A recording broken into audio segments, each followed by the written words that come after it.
జలమంటే ఆత్మ సంజీవని. అసంఖ్యాక ప్రజలు త్రాగునీరు లేక దాహార్తిని తీర్చుకోవటానికి అపరిశుభ్రమైన నీరు సేవిస్తున్నారు. ఎంతో మంది వ్యక్తులు లోకంలో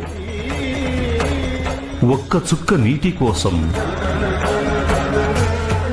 పరితపిస్తూ ఉన్నారు.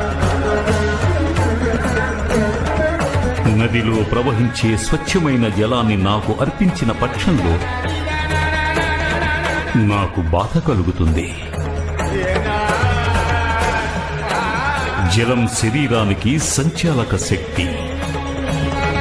ఈ జలాన్ని నా భక్తులు సాటివారి దాహాన్ని తీర్చటానికి సమర్పిస్తే వారికి నేను మనసులో స్థానమిస్తాను.